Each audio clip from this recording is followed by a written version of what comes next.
Hello, welcome back everyone.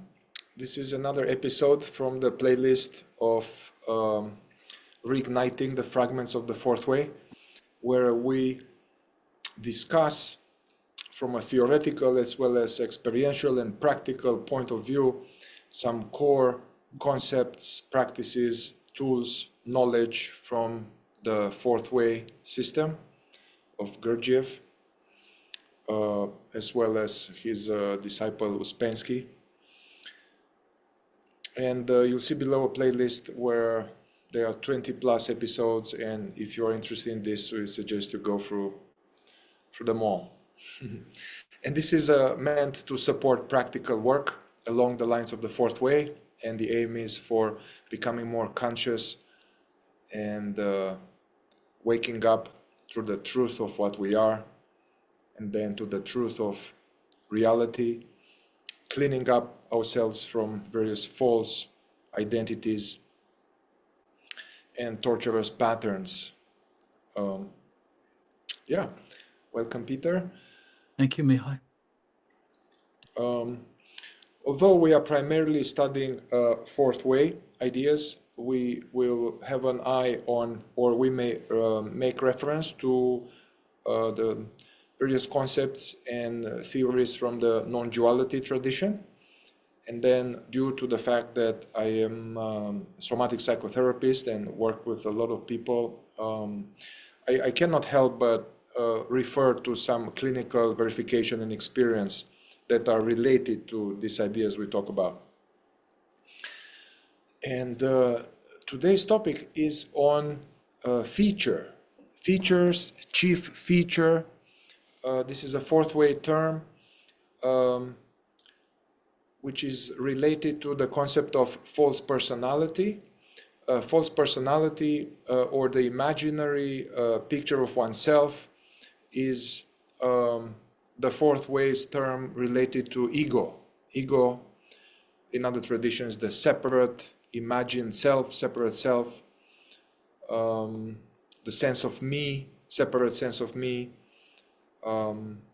The Eckhart Tolle talks about the mind-made sense of me, and in the Fourth Way we call it it's the same thing, but they refer to it as false personality or imaginary picture of oneself,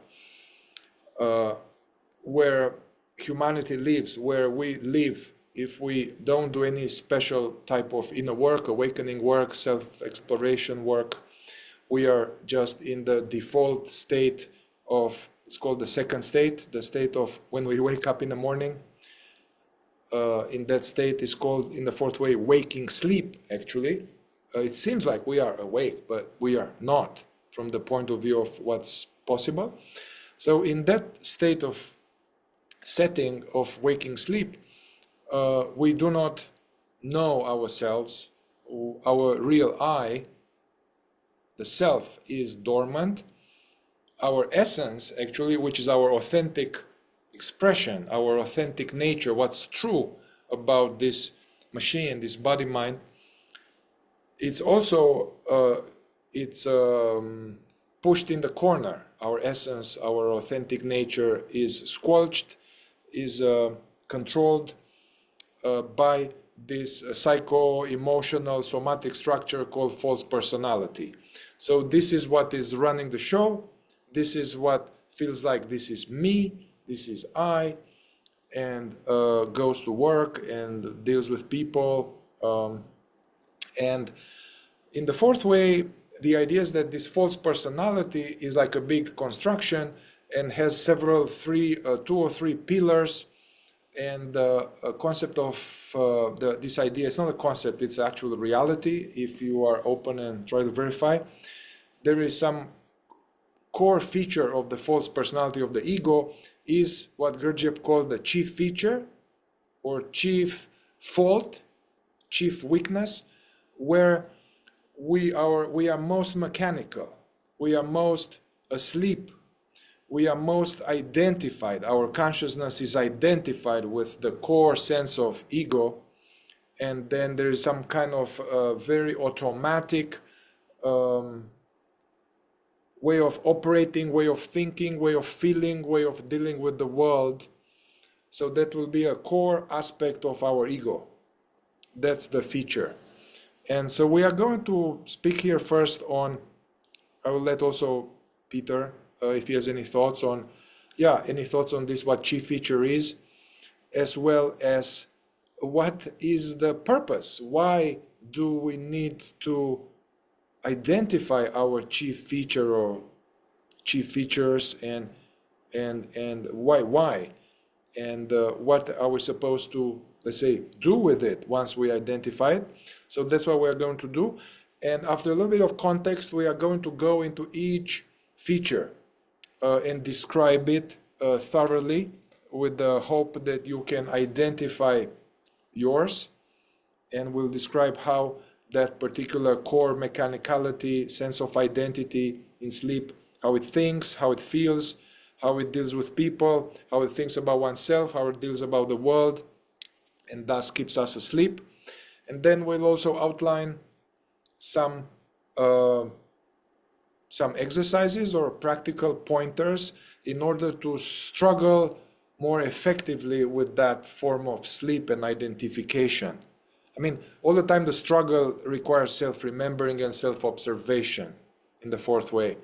But each feature has a particular unique terrain, and will offer some ways to better investigate it and better find ways to not be sucked into it.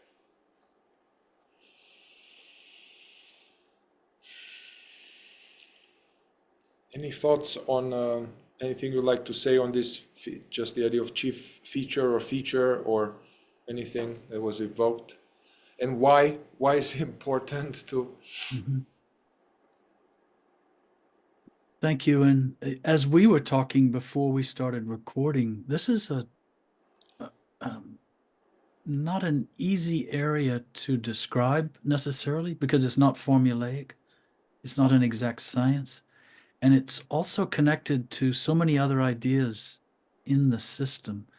It's challenging for us, I think, to take this as a separate, almost separate piece of knowledge in the system and try to articulate it for someone who's not so familiar. But nevertheless, that's what we're trying to do. And the reason we are trying to do it, I believe, and we talked a little bit about this, you and I, Mihai, is that for people who are interested in awakening, in enlightenment, in spiritual growth, it's so important. Not only, yes, we're trying to discover who we really are, what we really are at our core, true nature, our being, the silence of being, presence, consciousness, awareness. That's not the mind, not the body.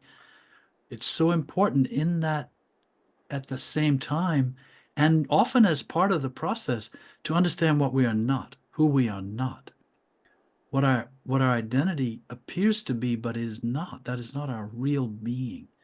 It is this outward surface behavior, and it's also beneath that this psychological layer of identity, and how we make decisions and how we respond to pressure, how we view the world, the sorts of requirements we put upon the world, the sort of requirements we feel the world is putting upon us. All of these layers are at work in our psychology, and everyone's psychology is slightly different. And it's largely according to this idea of what the fourth way calls chief feature or chief fault or chief weakness, which means this: at the core of our psychology is a tendency, a proclivity, a psychological and instinctive. It's also physiological chief feature. This is why it takes some time to understand this. This isn't just the way we behave. Its roots are in our instinctive makeup and also in our psychological makeup. Both as we are born, these tendencies are there. And the importance, the value of knowing this is to know that this person, this sense of I that we've been accustomed to for so long, it is not consciousness itself. It is not awareness. It is almost awareness is filtered through our centers, our four centers, through our mind and body, and kind of percolates, and it percolates by virtue of this chief feature. to a large extent, and then our sense of identity is formed due to these tendencies. I know it sounds sort of vague right now. We're going to get into particulars, but we're trying to say that the importance of this is that at the core of our feeling of I, there is something very mechanical, and we attribute it to ourselves and think it's conscious. We think we're in control of our life, and that we are always making the right decision, and whatever happens, we are right. And however we want to deal with pressure in our lives, we have a certain way we always do that. And this is happening to us. These reactions and responses happen to us. They're not conscious. And we're going to try to help you distinguish between consciousness and this psychological atmosphere of chief feature that is often we mistake ourselves to be that. And how can we make this distinction? And a large part of it is simply seeing it and seeing that and understanding that is not the consciousness, the awareness that is seeing it. And I'll just add before I hand it back to you, Mihai, it's quite uncomfortable to see what we're talking about in ourselves. When we first start to see it, it's quite unpleasant because features are not bad things. As we talk about them, sometimes there's a tendency to think of it as a bad thing. It's a mechanical thing, and it has a strong, deep root in us. And we have thought it's who we are. And when we begin to see it's just this, it's how we're reacting and behaving unconsciously, it can be quite unsettling at first. But it's a good study, and you can hear about it and read about it and try to come to terms with it in yourself. But it also is very helpful to get other people's opinions and views. And that's why working together can be valuable in this regard, as well as in other ways. But we don't see ourselves the way other people see us. We don't even see ourselves as we actually are when we look in the mirror. Often we see a different image. Isn't that odd? And this has to do with chief feature as well, as we may get into that. Yes, thank you. I think those were the initial thoughts I had in response to your opening. Yes. Yeah. Some other ideas. Yeah, definitely in the fourth way, this concept of what is good and what is bad, it was very important in Gurdjieff's teaching to reevaluate that. And the idea is that what serves awakening, what helps us to become more conscious and free ourselves from mechanical identities and conditioned pattern, anything that helps in this direction, that is good. And anything that promotes our sleep identification, inner considering, a sense of separation, anything that is bad. That's the only useful way to look at that. Although I want to acknowledge that there is within our being, within ourself, especially if we become more awake to what we are, there is an aspect of our being that is conscience, where there is this universal ethics that Jesus and other sages will teach as the golden rule. So if we were to be more conscious, we'll be naturally aligned with this treating others as you want to be treated. So what I just said before with good is what serves awakening and bad is what doesn't serve awakening is not meant to be taken now saying that there is everything goes and any behavior goes and all of that. So from this point of view, many teachings, it is understood that to evolve from the point of view of consciousness, we need to transcend this realm, transcend, see through, diminish, loosen up. The felt sense of being a separate object, being a separate me, the ego. So the work is to diminish this, transcend it, move through it, unpack it. And the chief feature is one of the core layers, if not the core main primary pillar of the ego. So it's not going to work very effectively to be ignorant of one's most mechanical ego tendency and then believe that we want to go beyond it. We are going to be deluded. And we're going to try to also, Mihai, I think it's worth pointing out, not just this what we're calling chief feature, what the fourth way calls chief feature, is more than just the behavior and the manifestation. It goes all the way from the deepest felt sense of I, out of the body, and the psychology as an impulse, and then urge, and then manifestation as behavior. And so it's a whole thing. And the Eastern teachings, you could say, what we're going to be describing is almost the architecture, the psychological architecture of the illusion. The illusion of I, the illusion of me, has its basis in chief feature. And when awareness or consciousness identifies with the body and mind in a person, it does so according to the flavor of this chief feature. And this is why it's so important to understand, to see we're learning the flavor of our own identity. And when you first hear this idea, it can seem like, oh yes, well, there's me and then my chief feature.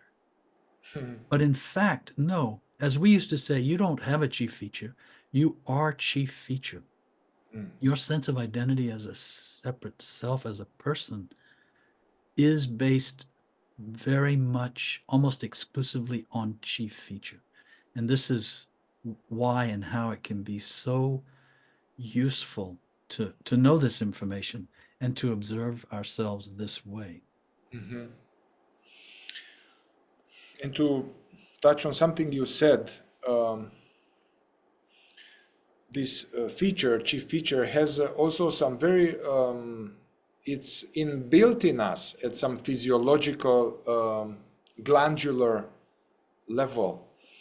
And therefore, it is some kind of tendency and flavor of our essence as being the natural expression of the being in the form of Mihai or Peter or Helen, our body, our psychology.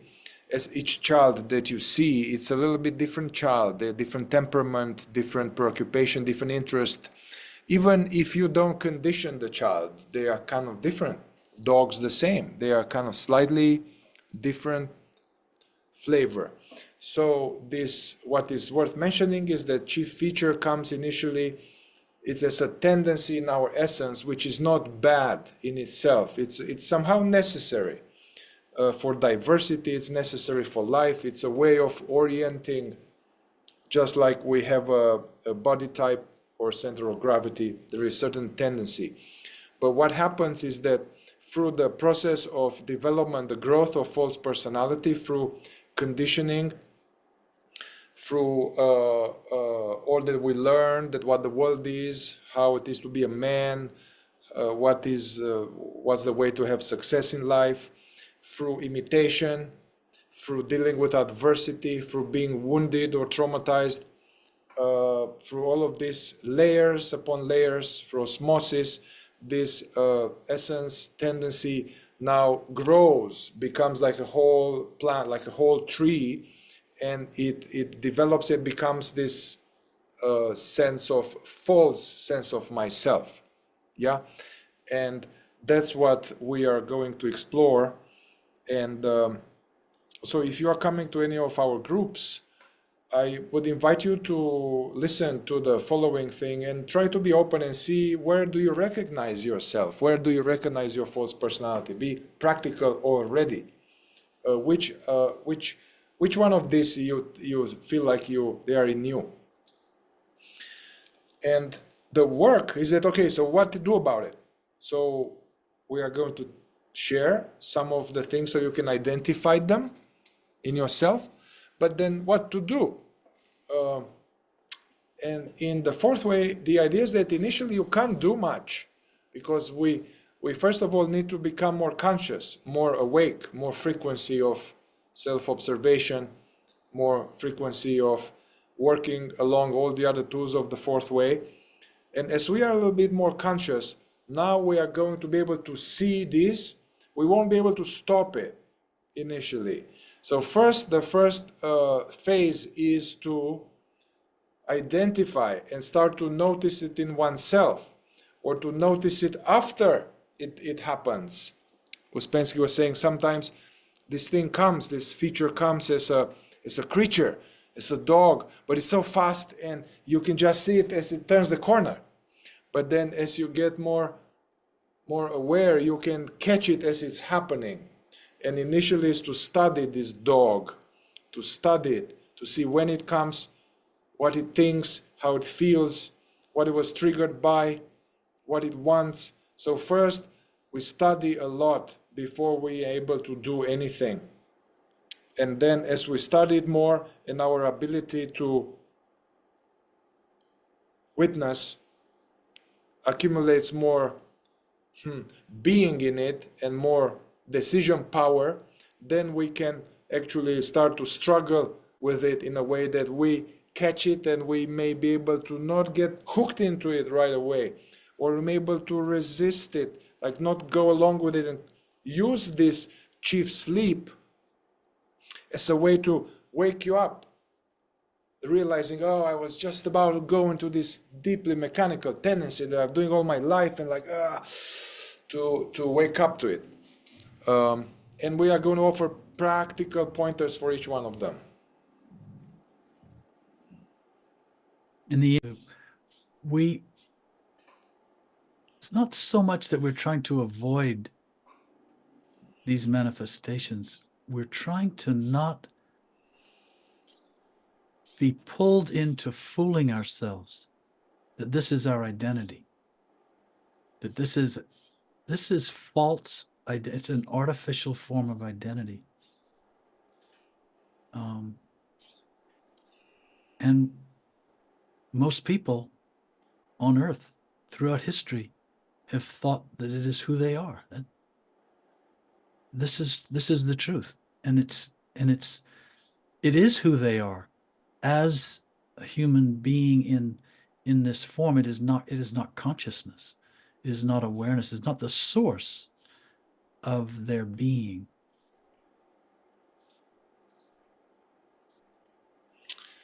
Yeah. Another important idea is that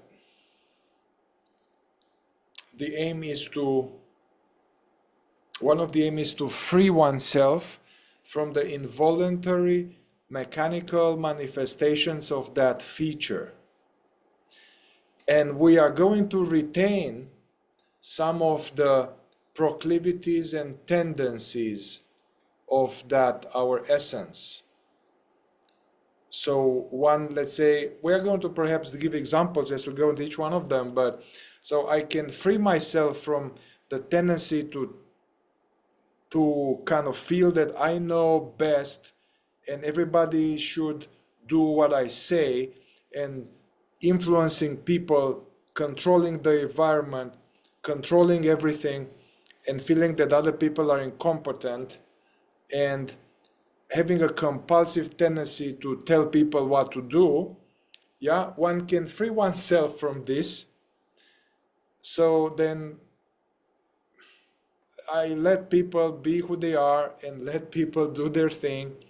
However, there remains an innate tendency to maybe be able to teach or to explain if needed, or to see the bigger picture. Yeah, which there's nothing wrong with that, as long as that I'm not hijacked in all of this turmoil of controlling and dominating.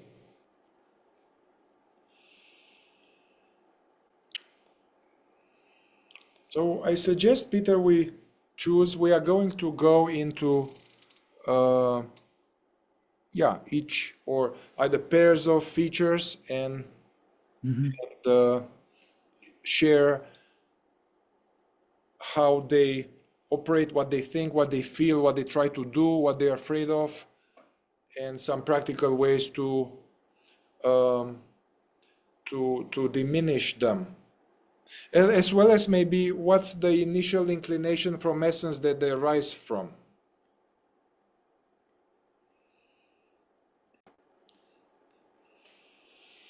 Mihai, I thought a good place to start would be with the feature of vanity, because for a couple of reasons. One, it can be a pretty obvious feature to see in ourselves and see in each other, and partly because it has two very clear sides, which would seem to be in opposition to each other, but which are really reflections of the same thing. You could say a positive and a negative aspect. Not that positive is better and negative is worse, but just in terms of polarity. And the other reason why I think this would be a good place to start is because everyone, regardless of their chief feature, has vanity as an aspect, because we are proud of oddly enough, we are proud of our most mechanical attributes. And we are proud of it because then it gives us a stronger sense of identity. And or conversely, we will be ashamed of our most mechanical attributes. And this is also vanity. And this also bolsters our feeling of identity. And that's what's behind all of these, is this feeling of identity. In terms of vanity, at first glance, the most obvious side of it is pride, self-aggrandizement, thinking highly of oneself, thinking I'm wonderful. Either I have a wonderful physique, or I have a wonderful mind, or I have a wonderful emotional sensitivity, or I'm wonderfully athletic, or in other words, you can have vanity in each or in one or more primarily of your four centers. And it's coming from chief feature in some people. It's their primary. Everything's all about me and how I appear in relation to other people. Where am I on the totem pole of people? And what happens with vanity, it slides up and down this pole, and it thinks sometimes it's at the top and it's wonderful, it's better than everyone. Look at me, aren't I wonderful? And even if it's not demonstrating that, it's thinking that, this feature, it's behind these thoughts in us, these eyes in us that are feeling, wow, I did great, didn't I? I look good, don't I? Or feeling pretty good today about me, this kind of thing. Or then it will slide down the totem pole, so to speak, and it will start to feel, gosh, I didn't do so well. I don't look so good. I'm not, gosh, they're so much better. They're so much more accomplished. They're happier. They have more money. And look at me. Oh man, look, gosh.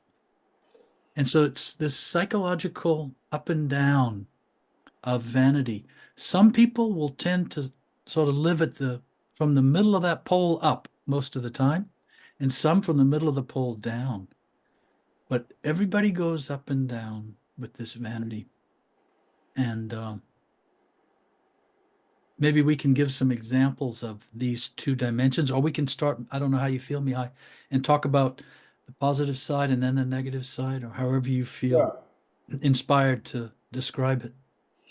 Yeah, they seem pretty very, although they are different facets of same coin of the narcissistic core of the ego. It's about me somehow. The reflection, Narcissus was looking into his own reflection in the water and he got drowned.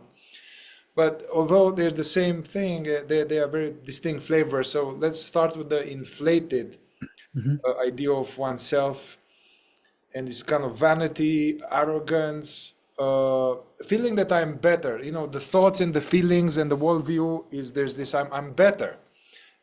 Even if it's not consciously in the mind, but there is like energetic, emotional, there's a self-view, I am better, I know better, I am special. I am special, I am better than everybody. In some way, as Peter said, could be about looks, could be athletics, could be about intellectual skills, could be about being a lover, about money, about house, about whatever. Could be about better about being a scientist or Um, It's a feeling of uniqueness, mhm. uniquely superior.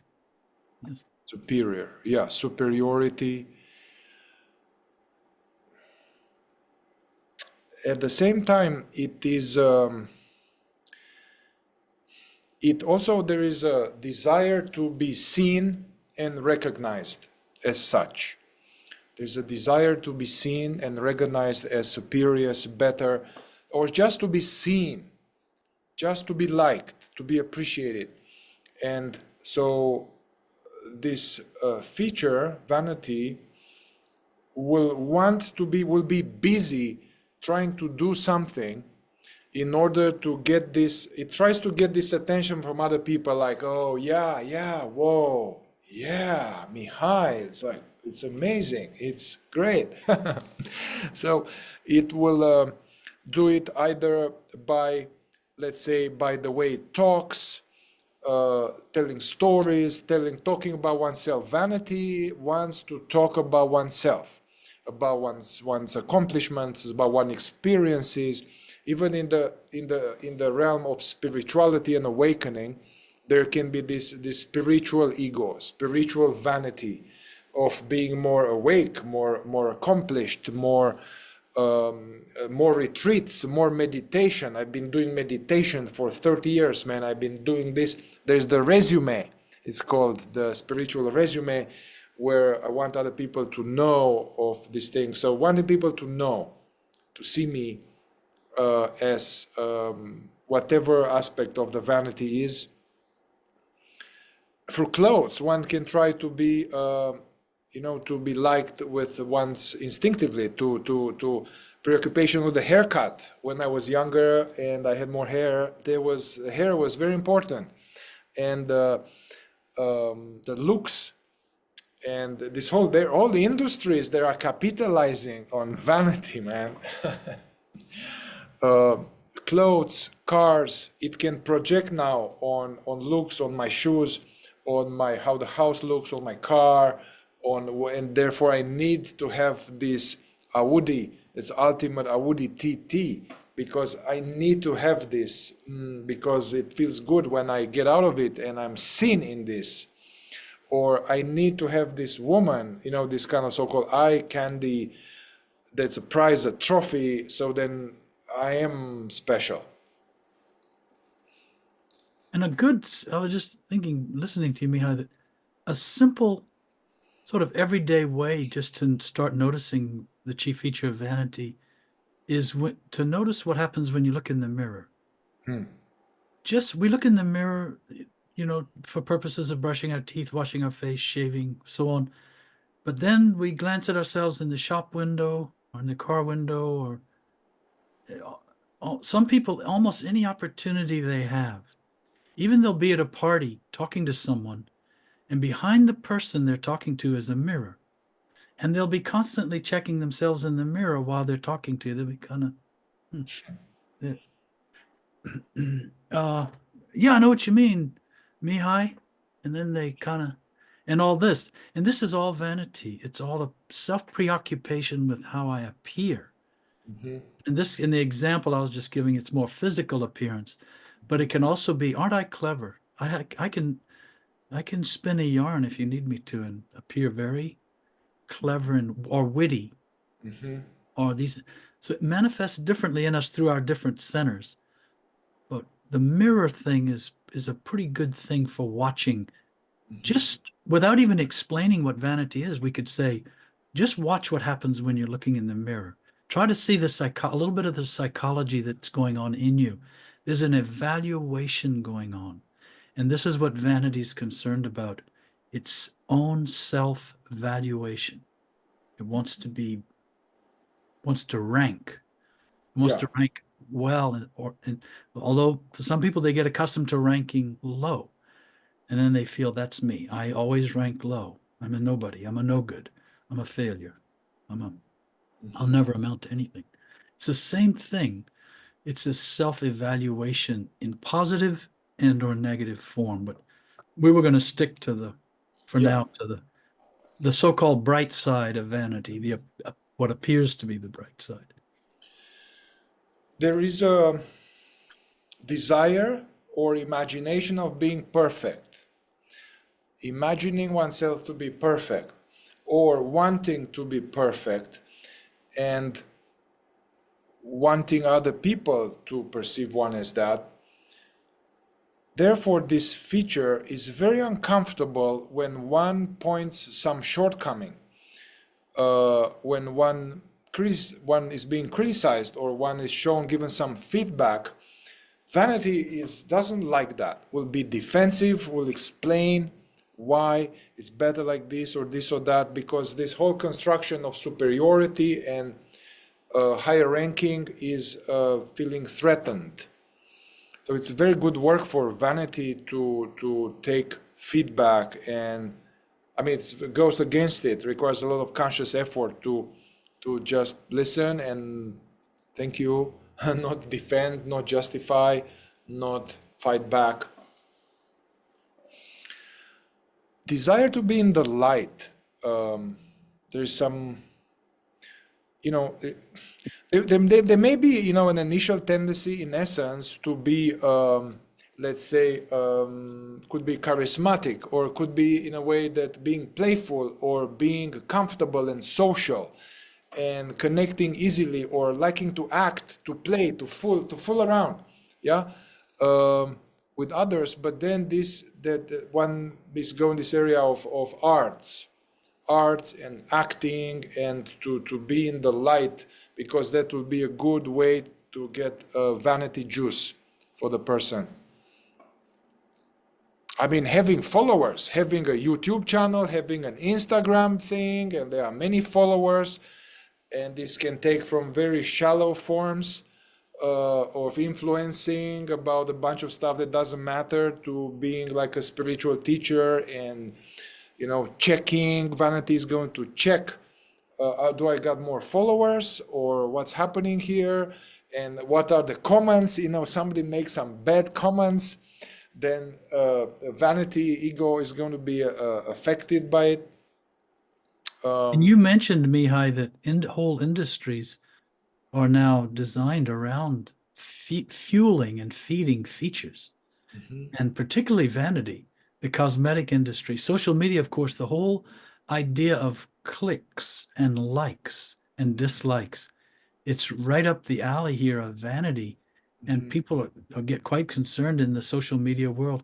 Oh, I didn't get enough likes. I didn't get any clicks or hits or view, whatever. And people's lives, in some cases, in many cases, as far as I read, people are being psychologically devastated by this. Why? Because of their vanity. Their vanity is being devastated. But that's who they think they are. They think that is their identity. And then they suffer. And according to the fourth way, this would all be considered unnecessary suffering, because it's just psychological. It's just in their head. And it's just coming from this feature, which is, Mihai, you're saying, it's this sensitive thing in us. Oh my, don't criticize. No, what? No, I didn't mean that. I meant to self-defense, self-justification, in order to protect this idea of perfection. And or sometimes not wanting to try something new for fear of failing and fear of appearing to be imperfect. And then being frozen by that and therefore not doing anything. And each feature is like this. Each feature has an aspect of inflexibility about it. And in the case of vanity, it will be this: is better not try that. I won't look good. I might not look so good. I might fail. I might slip down the totem pole, and don't want that. Can't have that. But even that logic doesn't appear in your mind when this happens. It's just a sense of no, don't want to do that. And as we'll see later, each of the features is like this, is characterized by a certain psychological and even physiological inflexibility. We hold to our position and we think we're right. And everybody's doing that all the time. It's ironic when you see it.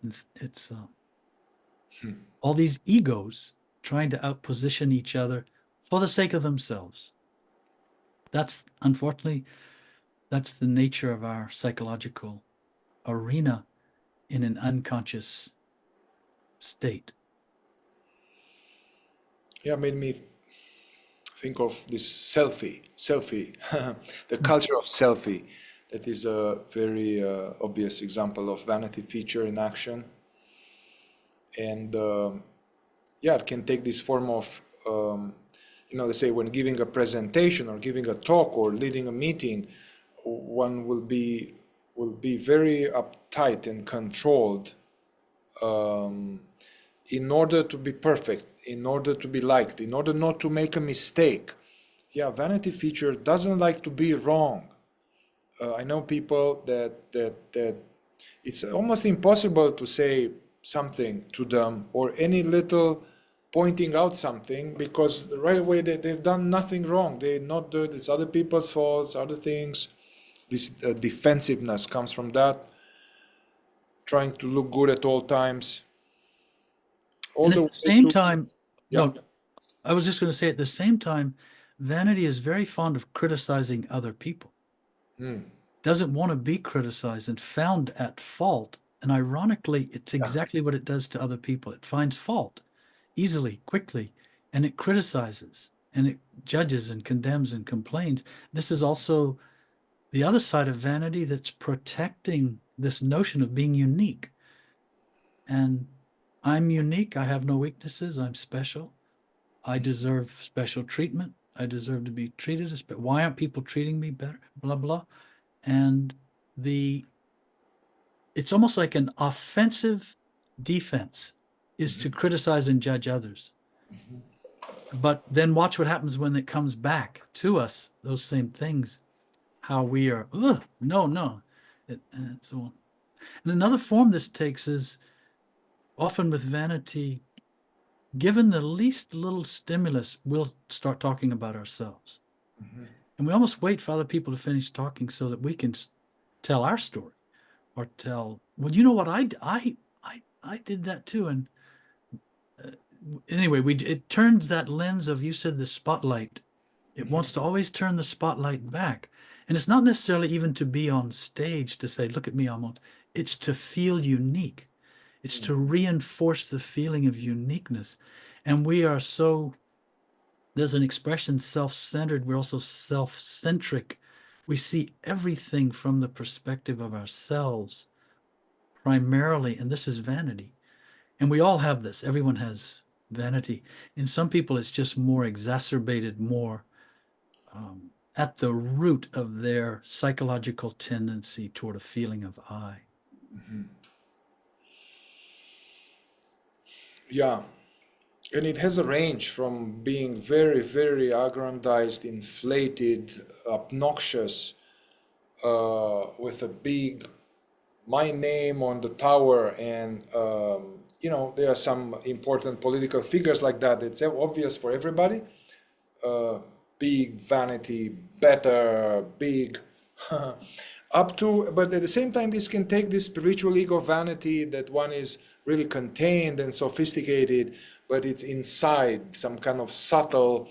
And also vanity feature wants, as is more subtle, a spiritual ego, it wants to work on oneself, wants to hide its vanity so people don't see that I have vanity, so they see that I am actually very spiritual and very mindful and very intentional.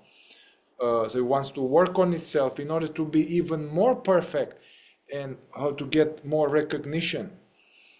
And vanity can be interested in enlightenment because that will be the ultimate achievement, the ultimate, like, now I'm really, really special, and really, really now people will see, they will know. Yeah. And this is true also in industry, in the workplace. It takes the same, certainly in the spiritual world, the spiritual communities, that's true. Also, to become the top of the company, to get a promotion, to get a better position, to now people see I'm finally a manager. Now I'm getting my worth. And other people will view me a certain way, and again, all to bolster this sense of I. Because in actuality, no human being is actually superior to Mm. another human being. No dog in the world is greater than all the other dogs in the world. Mhm. Uh, and but we this psychological thing, it's a Mihai and I were talking about this also at the beginning. It's amazing, actually. This is at work in us in this what's called our psychology, our psyche. And it generates this feeling of I and a feeling of identity and uniqueness and separateness.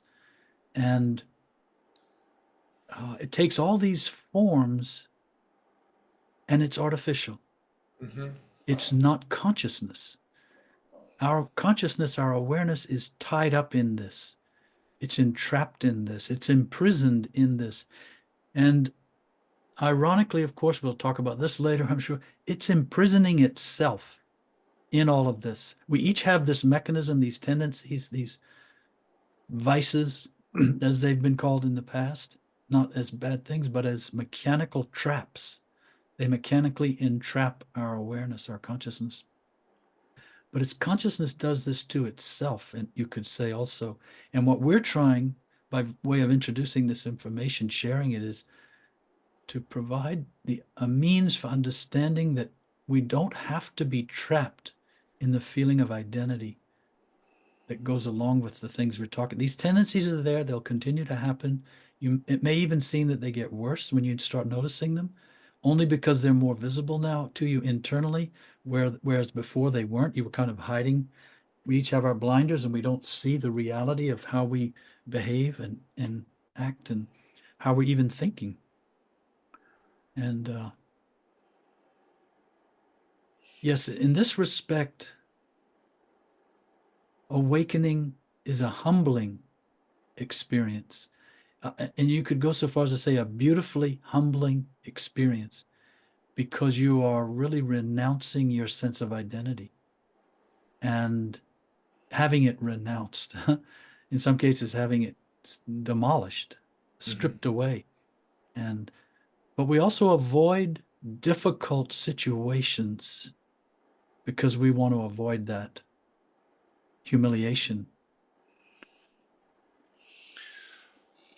Well, I was thinking that, yeah, it's nice to say, well, we don't have to be locked in this feeling of identity, but we don't have this option, basically, until we discover the real identity. And I, I believe that initially we don't know ourselves, but we start to practice awareness and presence and working with attention and self-observation. And initially we just struggle with this tendency and we see how they keep sticking to us and we try to observe them and drop it and come back to the present, but they still have a pull. But and it's good work. This is purification work. This is this all of this conscious struggle will pay off. But ultimately, the resolution of vanity, and I believe on both sides, the inflated and deflated, is this kind of discovering and kind of dwelling into, as Nisargadatta would say, dwelling in the sense of I am, which is the awareness before thought.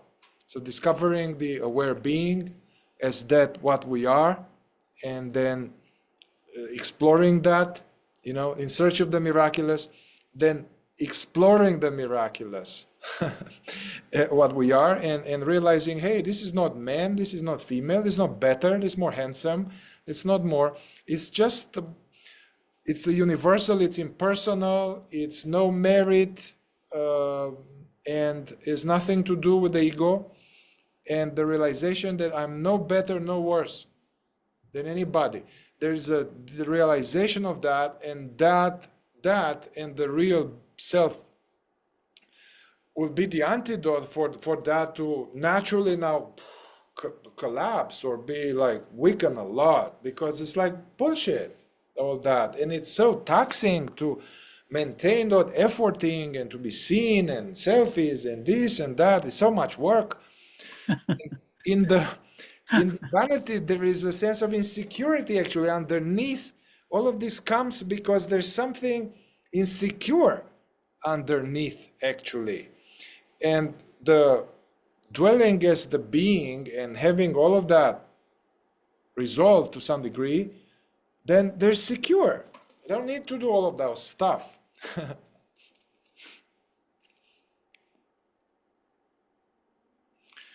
What would be some practical, I mean, besides what we just said now, which is the big gun, discover yourself, rest there. But in the struggling phase of purification phase, what would be, let's share some practical exercises or ways of intentionally struggling with this mechanical tendency in order to see it better, in order to resist it, for the active inflated vanity.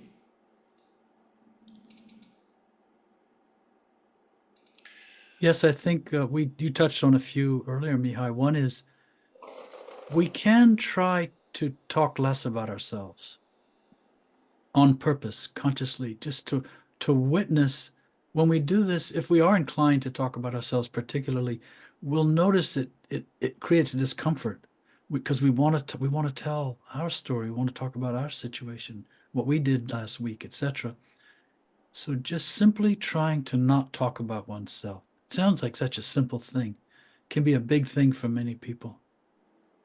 And then on the flip side of that is to try not to verbally criticize other people. You'll still be prone to critical thoughts and judgments internally, but to not externalize them, not express them to other people in the form of criticism, blame, judgment.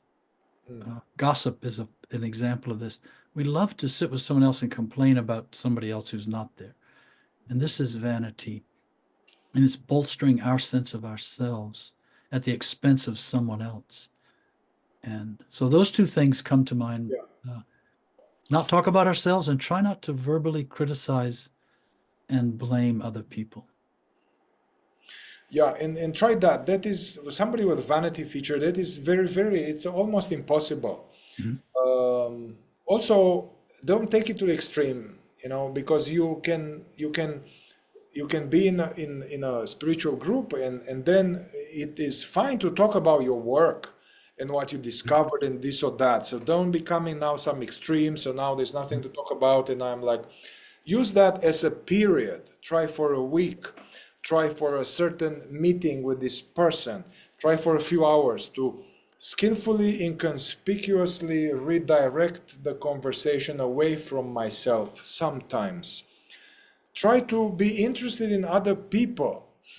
Many a girlfriend, they would tell me, dude, you are just talking about yourself. You don't ask me anything. At some point I got it. So to be actually curious and to ask them, that will be good work struggling against vanity. And with my partner, we used to do this actually when we catch ourselves judging or gossiping about others. We had this aim to not allow that, knowing that where it's coming from. But we had this joke. We'll let's say judge somebody or criticize somebody, and then one of us will say, "Oh yeah, well, we are much better than them, right?" So that was the photograph, the sign that, hey, let's stop here. I guess, yeah. I was going to say that another way to experiment as sort of a practice is if and when we are criticized or blamed, to not automatically fight back, to not defend and protect and self-justify or overly explain. No, just to listen and accept. It doesn't mean you have to say, oh, thank you. Although you can do that if you want to as a little sort of practice, but to, in other words, be open to receiving criticism. This is also big for vanity. And to, again, not for the purposes of to just welcome criticism, but for the purpose of watching what is it in oneself that's so uncomfortable when it gets criticized. And we don't have a chance to see this if we deflect it with fighting back or justifying or arguing or criticizing back. We deflect ourselves from seeing the nature of this feeling of I inside that feels so prickly, feels so sensitive and so defensive. So these things we're mentioning are, again, they're not ends in themselves. They're a means toward deepening the observation of how our sense of identity revolves in this arena. And these are simple things, but they have each of them has a long root, talking about oneself, criticizing others, and not being open to receiving criticism. Yeah. Yeah, I know people like that, and it's very strong tendency to, like, basically it's never my fault. It's never my fault. And so at a more subtle level of this, if you can be aware of this strong impulse to justify and not say anything. Now, this is a very similar work to transformation of negative emotion. Basically, now there is this intense energy within, squirming, that is squirming. So now we have a chance to really witness and observe this creature that usually we think it's me. So we can observe the subtle energetics of, I really like to tell them about this special thing about me, but I'm swallowing that I. And I'm glad you mentioned it, because it is exactly the same principle as the principle behind the idea of not expressing negative emotions or unpleasant emotions. It's to heighten the self-observation internally of what's behind that. And Chi features the same way. What we're talking about, these practices, the few we've mentioned so far, they are really methods for not expressing the external manifestation of, in this case, vanity, the feature of vanity. Just not expressing the feature externally. And for the purpose of, as we've said, opening the door to our inner psychology and starting to look at that. Owning mistakes and being vulnerable with one's weakness, maybe in a certain groups of trusted spiritual brothers, to confess certain things that we don't want people to know. So this is an intentional environment, a healing, conscious environment, to not to do. This is the opposite of appearing perfect. So sharing certain things that will have multiple function. I'm vulnerable with my weakness. I show who I really am, and I'm not hiding. Yeah, the vanity will hide its weakness, hide in order to appear, hiding imperfections in order to appear. So no longer hiding that in the right environment.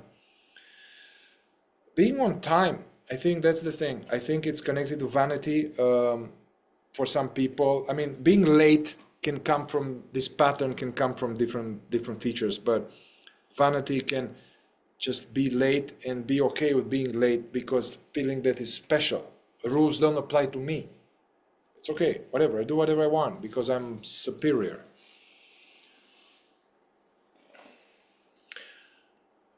It's interesting that I was thinking of these 7, or I'm not sure how many there are, 7 deadly sins. 7 deadly sins, which is an ansha. I mean, I don't think it came from Jesus, but it's in this Christian school, or anyway, Christian influence of this Christian teaching. But I can see each one of them, it's a strong pattern of separate identity. And sin in Greek is like missing the mark, is going off target. So from one angle, 7 deadly ways of sleeping, 7 deadly sins being sleep, unconsciousness. And pride is one of them. Mm-hmm. How about we now talk about this, the other side, the deflated, the other side of the coin of vanity, which we can call it self-pity or self-deprecation, or clinically speaking, a lot of people come to me, they have this some kind of self-pity, self-deprecation, also conscious and subconscious level, this sense of deficiency. I'm less than. I'm not good enough. There's something wrong with me. I'm unlovable. I'm unworthy. Yeah, and that this plays out subconsciously, emotionally, energetically. It's never questioned. Like I'm not worthy of what?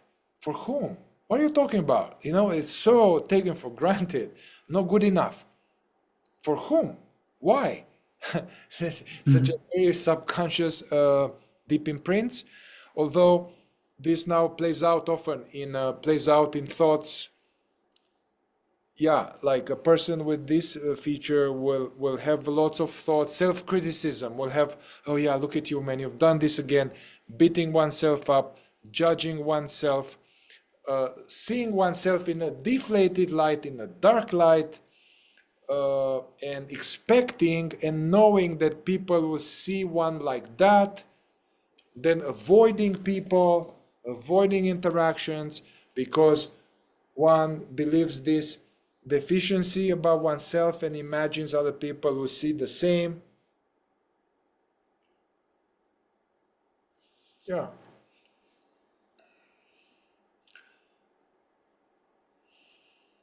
It's so interesting to think about that in terms of it being the flip side of what we were talking about. And that the common ingredient is a feeling of identity, a very deep, strong, it's me. I'm terrible or I'm wonderful. It's the same. You trace it all the way back. It's the same thing. And it's just taking on a different flavor, a different hue.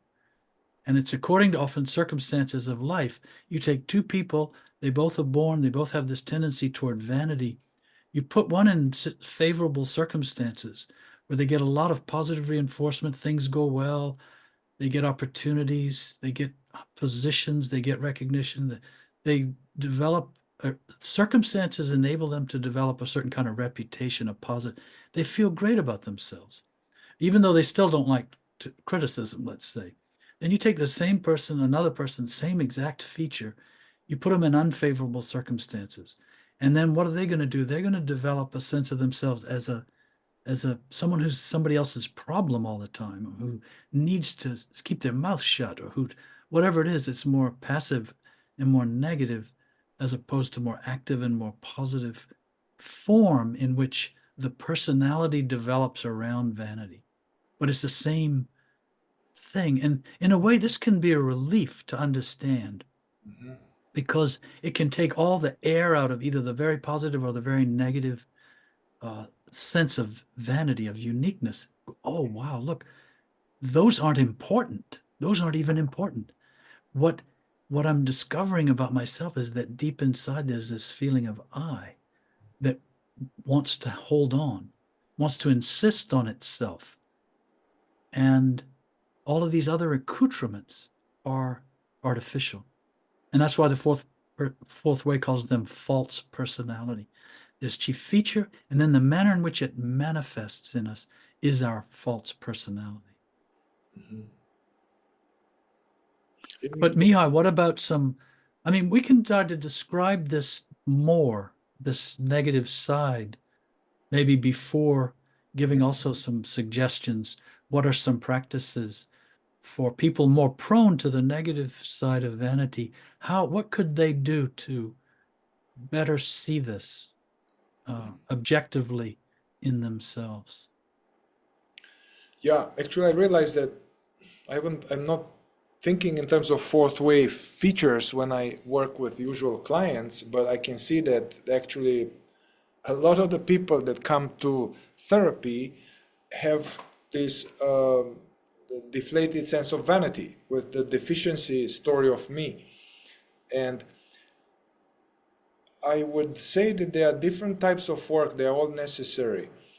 At some more like at the level of what we are aware of, basically there is this good exercise to notice whenever there is this negative voice in the head that talks, that is nasty towards myself, that is putting me down, that is angry with myself. is judging me, is upset with me. It's like a bad parent inside, like a bad, unloving, put down parent inside my head.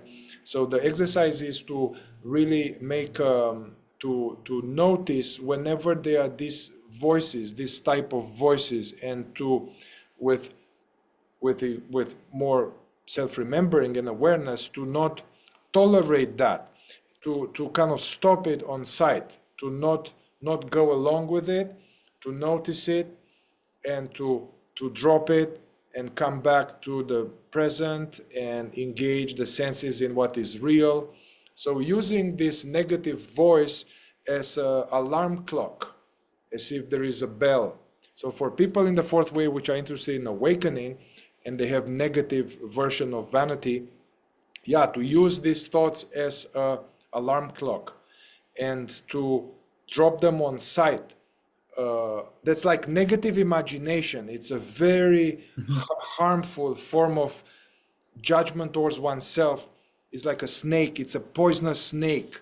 It's doing voodoo on oneself.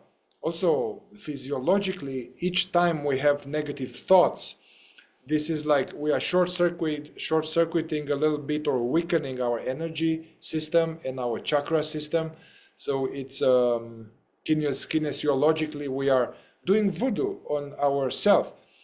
I was going to say the same thing, in the sense that when our psychology is elicited in the positive form of vanity, it also releases, it's almost like maybe an endorphin or something. It also affects our whole physiology.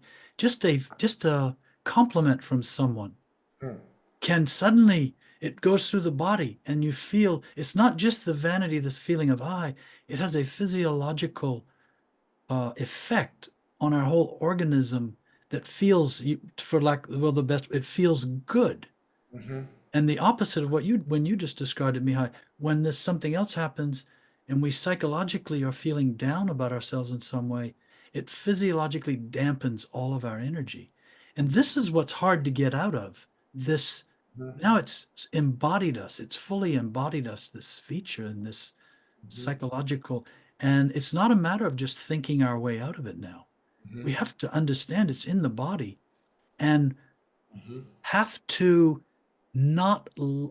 try not to let the weight of that energy pull us down even further, and to recognize it. And in fact, sometimes you don't recognize it psychologically at first. It happens so fast, but then you feel it physically, because it's now slower and heavier and denser in the body. Or conversely, somebody says something and you feel a little flush, and you stand up a little straighter and you feel good. I feel good about myself would be kind of what it would say if it said it. And they're both traps for consciousness. And in each case, we can't necessarily prevent that effect from happening. We will feel these physical effects in us, positive, negative, up, down, light, heavy, but to use that also as an alarm and not let it carry us further downstream, as not as far downstream as we can manage, to resist this. Yes, this is obviously, it's very challenging for consciousness to rise above these manifestations in our psychology and in our physiology. Yes, it's yeah, and it's very important that you mentioned this. It's more like my department, this the vicious circle between the mentations and the emotional body and energy. Because whenever we have these negative voices in the head, this automatically is going to generate sadness, shame, collapse. So it's going to affect the emotional energy body. But the other way around will happen as well. Sometimes there is this, there are like moods, negative moods, low moods, deflated moods.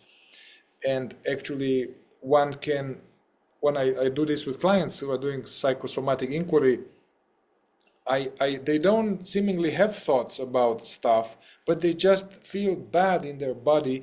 And when we go there and we unpack it, we realize in those bad feelings, there is such a deficiency thought about oneself and this or that. So one needs to bring awareness to both of these levels. I guess it's another important work is, as you mentioned, Peter, the presence of deflated identity, the deflated vanity, self-pity, self-deprecation, it's very likely connected with unloving, unfavorable parenting, or people in our lives that were judgmental, criticizing, scaring us, hurting us, putting us down, physical abuse, emotional abuse. Very likely, almost certainly, people have a strong, this kind of so-called lack of self-worth or low self-esteem. This is all like psychological terms for this deflated sense of vanity. They are very likely have experienced this kind of negative treatment. So my experience is that to help, even for somebody who wants to awaken, it helps to do a little bit more processing of the subconscious, to kind of go back in some kind of awareness-based regression to see where this message is that the person really believes. It's almost like they are invested in the belief. They almost argue in the favor that they are really not good enough. And you can't loosen them up at this conscious level. You need to go where it happened. And through kind of trauma processing or all kind of ways, one's consciousness will see that, well, I was 4-year-old, I felt alive and full of enthusiasm, and then I was hit, or I was abandoned, and then after that, it meant for me that there's something wrong with me, I'm not worthy of love. So sometimes, often or always, it helps to go to the bottom of the iceberg to see the distortion. And there's some healing this way, there's some healing at that level, and then it will be easier to now catch these negative thoughts, because one understood, oh man, I was just a kid, I was a sweet kid, there's nothing wrong with me. So this dawns like that. And then we can use this on top, I tell people to practice this form of self-love. Self-love at the level of not ultimate self-love, but self-love at the level of being a person, to be kind, loving, supportive towards oneself in spite of shortcomings and fuck-ups.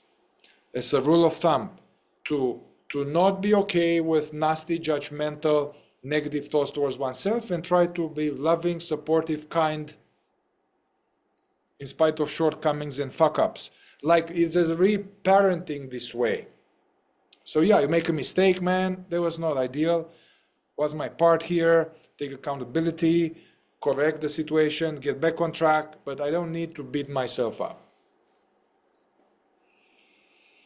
I guess not talking bad about oneself will be a good exercise, not continually fueling this and talking about the terrible things that are happening, complaining about the misfortunes and all the terrible things that happen all my life. That would be a good exercise for this feature. I think another good exercise, particularly for this aspect of vanity, is, and this is actually a way of not expressing it physically, and that is to do your best not to isolate yourself.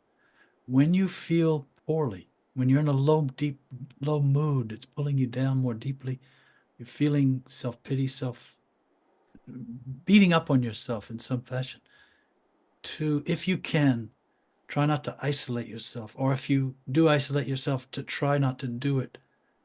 Try to do it for a less period of time.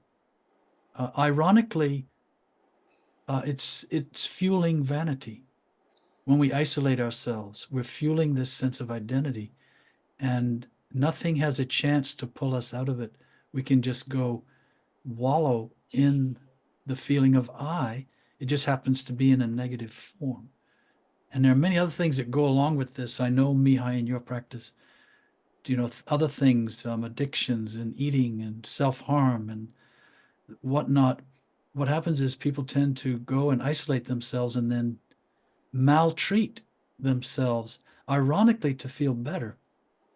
But then that comes back to haunt them too. It's a loop that's self-perpetuating, and it's self-perpetuating in this negative form of vanity. Whereas other people, they feel so great about themselves, and then they start, I don't know, they feel like now I'm going to do some posts on Facebook or something because I'm feeling pretty good about myself. Yeah. But anyway, to try not to isolate for too long. Try to come back above ground in the world of people. And also, you can do this as an experiment and watch how hard it is and how you don't want to. You want to stay isolated and feel badly. And because we've gravitated toward this tendency, and this is what each feature does, it gravitates toward a tendency, psychological and physiological. And then we tie our horse to that, and that's who we feel that we are. What a great moment when you find yourself deep in a dark place and consciousness recognizes itself as not that. There's a flood of light that can come in, and suddenly, rather than Peter being depressed, awareness can see Peter lost in depression, in the feeling of I who is depressed.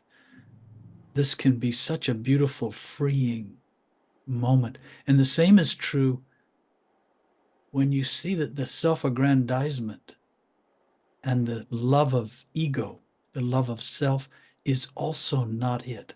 It's an imposter. Both of these are imposters. Nowadays, it's common, isn't that imposter syndrome? And I don't know if it's more common now, if it's just people are feeling it more, noticing it more, something, but both are imposters. The inflated and the deflated sense of self are both imposters. And this is very freeing. This can bring a person to a new dimension or level of self-remembering when they see suddenly it's not, oh my gosh, that's not what I am. It doesn't say that. Consciousness, awareness in us doesn't speak, but there's this recognition, and it can be very liberating and the beginning of a new course, you could say, a new track to try to be on. Yeah. Yeah, it is interesting that somehow it's a little bit less torturous to have inflated vanity and the other one feels worse, but none of them is true. Basically, it's not true that I am better, or it's not true that I am less than. It's an illusion. It's an imagined thing. The illusion, Yeah. which this is exactly what the Eastern teachings are talking about. The illusion. This is the illusion of I. And as one's work gets more, let's say one is more able to witness thoughts and feelings, go along with that, there's a little bit more awareness online. This exercise can be very useful. I do with people when they are really pleading for, advocating for that there is, man, there's something wrong with me. But if they're aware enough, we can be like, all right, man, okay, I hear you. Can you find this one? Can you find this I right now? Can you find where is this one there's something wrong with? And then really try to identify this one on their behalf, from whom they speak of, so to say. So then one can actually, will come something, either an image, a memory, when I was slapped by a parent, or I failed a grade, or it's either an image or it's a bodily feeling, it's a bodily sensation that poses as this being me, but it's just some unprocessed memory, or some that's a construct, this thing. And I guess in the fourth way there's this idea of the stages of work, which they are overlapping, but to awake, to be more conscious, and then to die, to awake, to be more conscious. And then we see these features, we see the vanity, we see the fears, we see this stuff. We awake to them and we struggle with them, and then they are going to gradually weaken and they are going to die. Yeah, so that's why there's this phase of this difficult phase, because we are much more conscious and we see all of these lies and all of these constructs, and it's painful. And this is a good thing.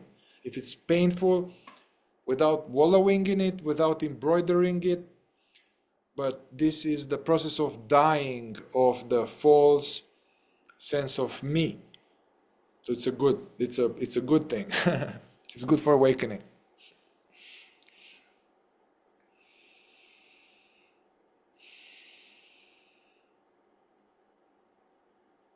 Thinking more about what could be a good a practice or an exercise for this negative side of vanity.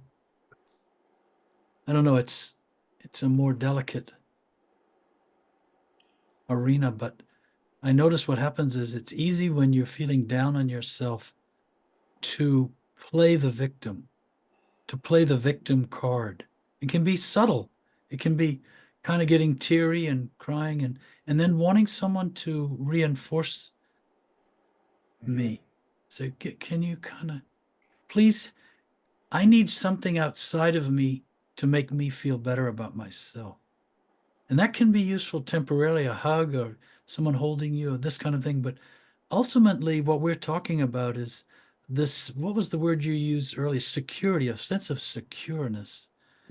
Has to, that's what we're trying, that's what consciousness or awareness is in us. In fact, it's the only element of secureness about us. Everything else is always changing and moving, and it's unpredictable, really. All our eyes, our thoughts, our moods. But this consciousness is a secureness. It needs neither the inflation to feel secure nor the deflation to feel secure, because neither of those are secure. Both of those are insecurity. And so when you're feeling the victim and you want someone to take pity on you, just try to notice that. Be as honest with you as you can with yourself about wanting now. And I think, Mihai, correct me if I'm wrong, but I think this is why people turn to other things, other forms of comfort in the form of alcohol or sugar or drugs or carbohydrates or movies or porn, or whatever it is. They want to feel better about themselves. I don't feel good about myself. I want to feel better. So I'm going to find something, but inevitably it's outside of me. And so it's never addressing this emptiness inside. And here's the irony. We are empty. This awareness is empty. Consciousness. It is a void, and yet it is, it's how it's construed by the mind and body. It is the most full thing of all, this void. It's this being, but we're out of touch with it in ourselves. We try to find being in things outside of ourselves. We're in the business of, human beings are in the business of establishing a sense of identity at all costs. And it's usually in the wrong direction of not what identity is, what being is. Yeah, I want to piggyback on something you said here. A bunch of important points. I'm happy you brought them up. But yeah, when we have this deficient sense of identity and we feel bad about ourselves and we criticize ourselves and we have all of this sad story about me, where it's self-attack or self-pity, then we feel bad. We feel bad. We have a bad, unpleasant state, energy, emotion. And then we want to escape this feeling bad.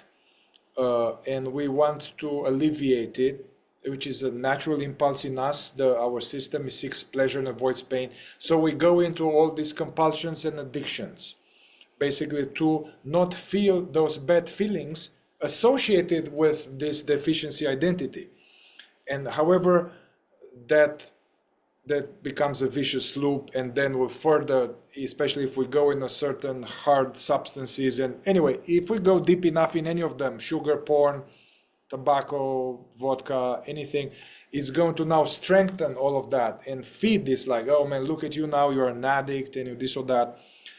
So good work is actually, as we get more solid into practicing, yeah, even if we don't know our true identity, but we are getting more established into practicing, observing ourselves, witnessing, coming back to present, remembering ourselves a little bit, to kind of work around addictions and then kind of interrupt this cycle, which is hard work. It's easier said than done, but interrupt this cycle. So I'm not going to alleviate this bad state anymore, and I'm not going to alleviate it because I know it's going to come back.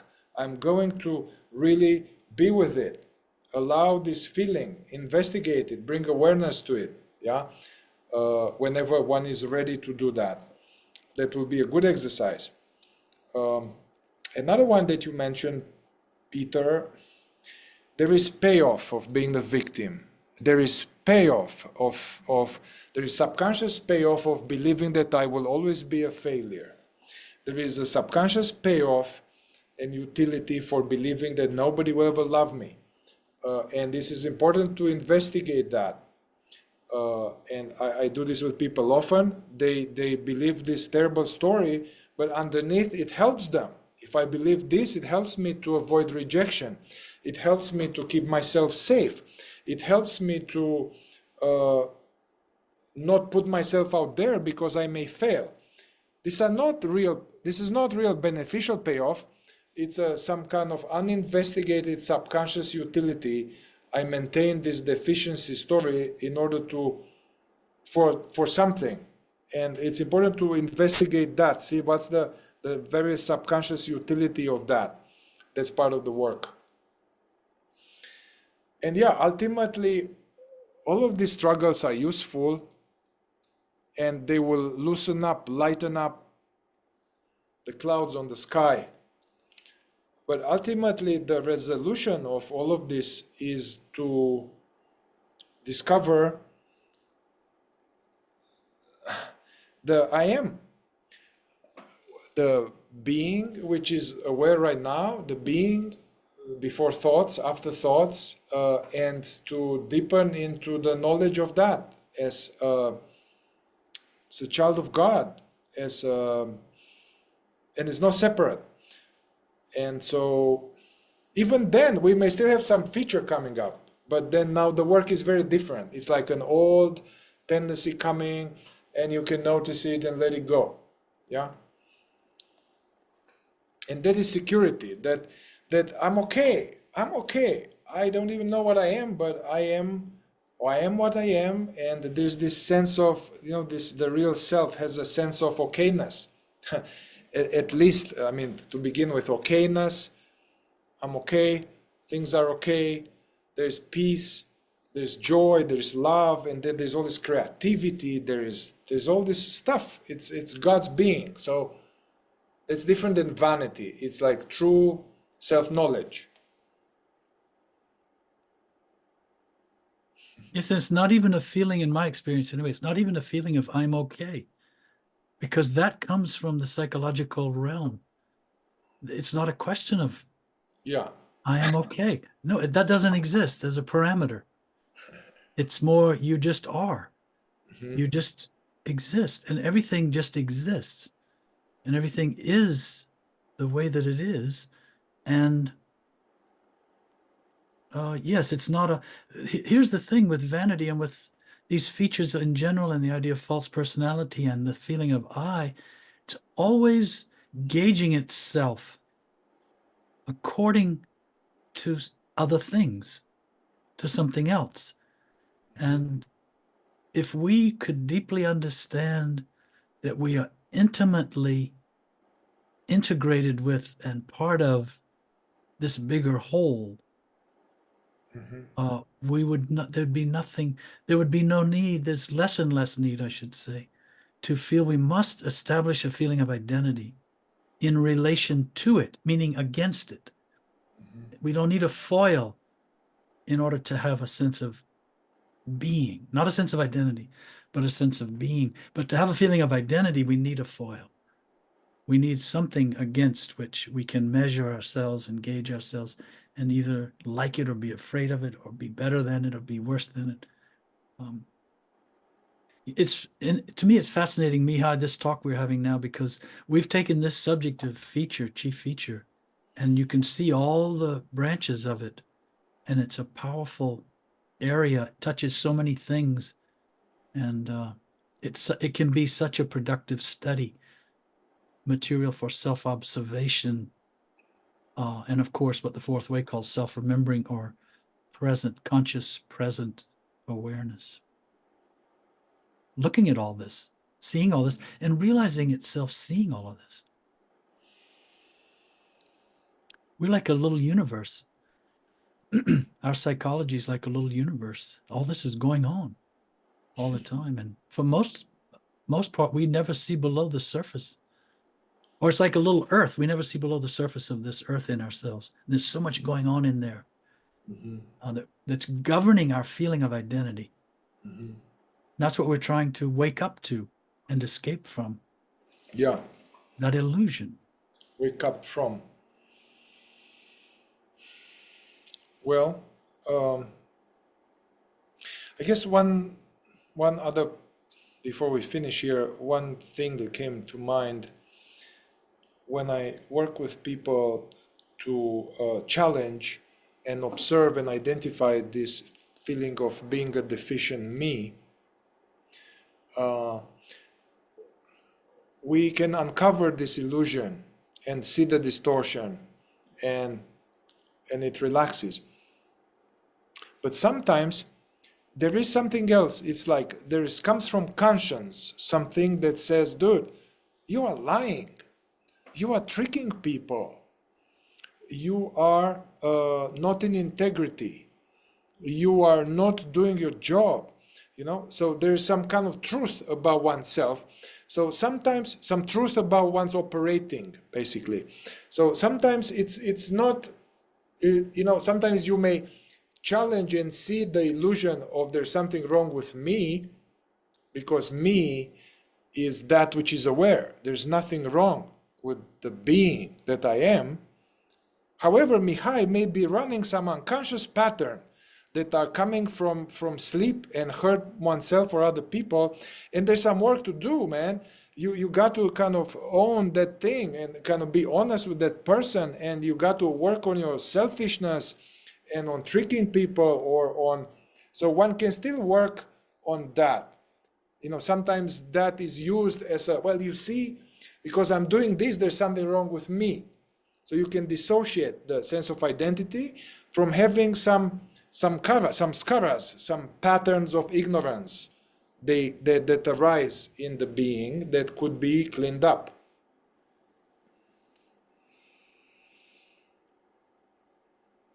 So I think when you go to the deeper levels of vanity and this feeling of I, it's true that we are imposters, meaning these masks that we wear as human beings, this persona we carry, even at the most authentic level of ourselves, it is still an imposter. It is not the real thing. It's not consciousness, which is invisible and silent in us in a different dimension. And this is kind of what we're trying to avoid most of the time, psychologically, avoid this reality, this truth, that this is a temporary mask, a temporary adornment for consciousness. And ironically, it is true, we are nothing. This human form is kind of, it's nothing. So we buffer that, we deflect it, either by thinking it's the most remarkable, unique thing there is, or that it is absolutely worthless. I'm worthless as a person. There's a deeper level, a deeper layer behind both. This is a persona, this is just a mask, a piece of armor kind of that we're wearing. Yeah, anything more than I am, or I am, Satchitananda, anything, I am the isness, I am perceiving, I am this peace. Also, all of these words are already too much. You know, Lao Tzu would say that the Tao that can be named is not the real Tao. But any word from I am bad, I am better, I am this, I'm that, that's taking the Lord's name in vain, basically. It's a first commandment. All right, Peter, I feel like we have squeezed this sponge of this knowledge of the feature quite thoroughly. And this was just about vanity and the two sides of vanity. We are planning to continue with talks on the rest of the other 10 or so different features along the same lines. And yeah, if you are also below, I will recommend the playlist with the Reigniting the Fragments of the Fourth Way, if you are interested in this.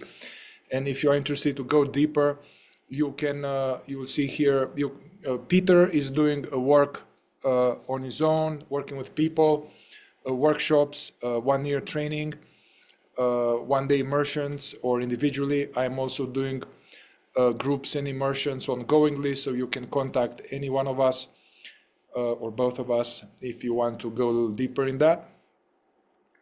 So yeah, but this is to be used. This is to support your work. This is not to wiseacre here to share our knowledge. This is all meant especially for people that we work with already or we are going to work with in the future to support practical work of freeing ourselves from the illusion. And this is such a good foundation, this discussion on vanity, because it underlies all of the other features, or it is they are all laced with vanity. And you can see why, out of necessity, to uphold the feeling of I in its various forms. So this is a good foundation video, hopefully, for what will be a nice series where we talk about the rest of the features, which, well, we'll get into that. There are some common names and terms, and then often people's features can be individualized because there are peculiarities, idiosyncrasies characteristic of different features. And we will talk about that as well. All right. Thank you, Peter. Thank you, everyone. Thank you, Mihai.